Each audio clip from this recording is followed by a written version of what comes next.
All right, everyone. Today we're going to start day 2 of section 5.1, and we're actually starting with example 5, simplifying trig functions.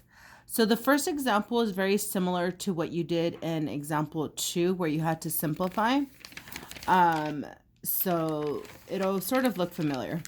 Okay, so here we go. The example that I'm going to work with you is cosecant of t times secant of t minus sine of t times secant of t. Okay, so we want to simplify it as much as we can. So again, you're going to use your trig identity. So hopefully by now you have them on an index card. So right away, the thing that I could see, is that this is a binomial, so two terms, and they both have a secant.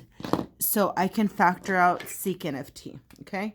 So in doing so, then I'm left with, so I'm going to factor secant of t, and then I'm left with cosecant of t minus sine of t, okay? And then I guess the goal is kind of check each of your trig identities to see what else you can simplify. Okay, so right off the bat, I kind of think I can rewrite cosecant as 1 over sine. And the reason why I like that is because I have a sine, okay? And it's kind of trial and error, so if you try something, you don't get it right, then you can always go back. So cosecant of t is 1 over sine of t.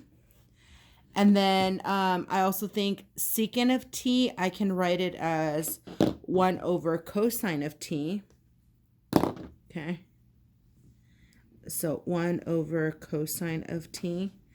And then I have sine of t. Okay. And so now I have sine, and cosine, but the reason I switched this one is because I know that sine and cosine have a relationship, okay? Okay, so now I have this. I'm going to try to simplify this. So I'm going to put a 1 underneath it. And of course, we need to get common denominators. So I'm going to multiply just this fraction here by sine of t, okay? Just this one. So even though I'm putting this, I just mean just this one, okay? So now what I'm going to have, ready? I'm going to simplify this.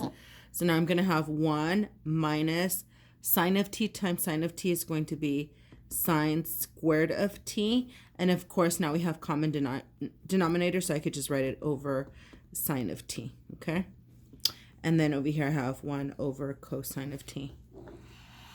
And then the next thing is 1 minus sine squared of t is actually a trig identity. So I can actually replace that with cosine of t. Okay. Okay, so 1 minus sine squared of t, I can replace that with cosine squared of t over sine of t. And 1 minus cosine of t. Okay, and then, okay, so we're getting somewhere. I could start seeing something. And then I can cross cancel 1 cosine and 1 cosine. Okay, so now what I'm left with is 1 times cosine of t, which is cosine of t, and then sine of t. And then I have cosine of t over sine of t, and that just simply simplifies to cotangent of t. And that's it. I managed to get it down to a single trig function. Okay. Oops. So there it is. Okay.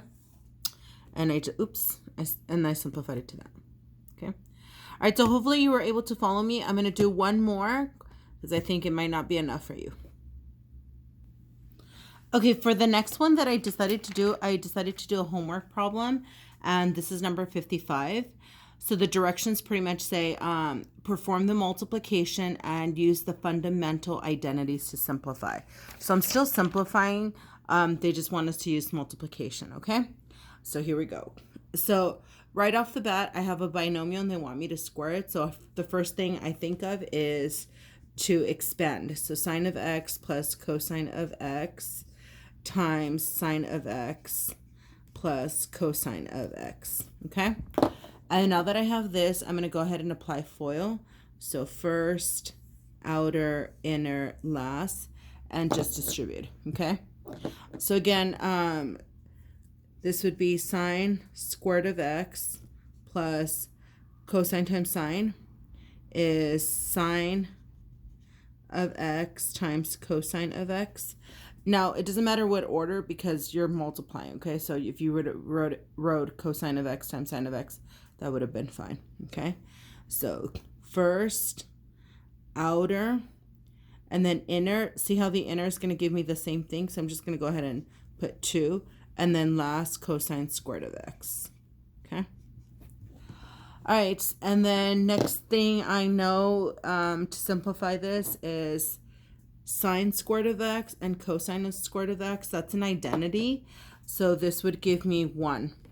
So I have 1 plus 2 sine of x times cosine of x. Okay, and then when I look at this, I realize there's absolutely nothing else I can do, okay? So that's pretty much it. That's when you know you're done, okay? And again, it's kind of trial and error. You just see as far as you can get, as far as you can simplify, okay? There's no property for this, so I know I don't even bother simplifying it, okay? All right, boys and girls, try one and then check your answer. And then if you're good, move on to the next video.